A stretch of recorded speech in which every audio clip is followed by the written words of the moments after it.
جہاں ہم ان ہستیوں کا ذکر خیر سنتے ہیں، اہل بیت کا ذکر سنتے ہیں، صحابہ کا سنتے ہیں، ان کا ذکر سننے سنانے کا مقصد یہی ہے کہ ہم بھی ان کے نقش قدم پر چلیں۔ جس طرح انہوں نے حضور کے ساتھ وفائیں کی، جس طرح انہوں نے اپنا مال دولت اسلام کے لیے قربان کیا، اپنے مسلمان غریبوں کے لیے یعنی وقف کیا، سب کچھ دیا،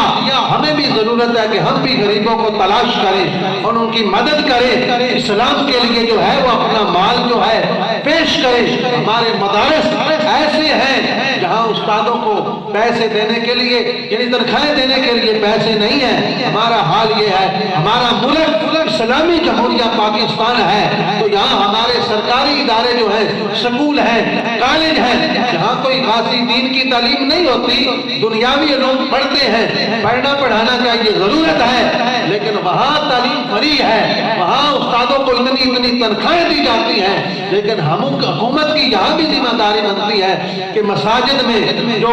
امام ہے مساجد کے یا مدارس ہیں، ان کی تنخواہیں ادھر ادھر سے لے کر نہ دی جائیں، بلکہ یہ کام بھی حکومت کے ذمہ ہونا چاہیے، کیونکہ ہمارا ملک اسلام کے نام پر بنا ہے۔ تو جن لوگوں کو اللہ تعالیٰ نے دولت دی ہے، مال دیا ہے، وہ جایا کریں مدارس میں جہاں اللہ کا دین پڑھایا جاتا ہے، پڑھا جاتا ہے، جہاں ضرورت کسی چیز کو ہو، مسجد کے حوالے سے، مدارس کے حوالے سے خلفائے راشدین کی سنت پر عمل پیرا کرتے ہوتے ہوئے وہاں پہ جا کے تعاون کیا کریں۔ جس طرح صدیق اکبر نے اپنا مال، اپنی دولت، بلکہ اپنی جان، اولاد، سب کچھ اسلام کے لیے قربان کیا، آج ہمیں بھی ایسے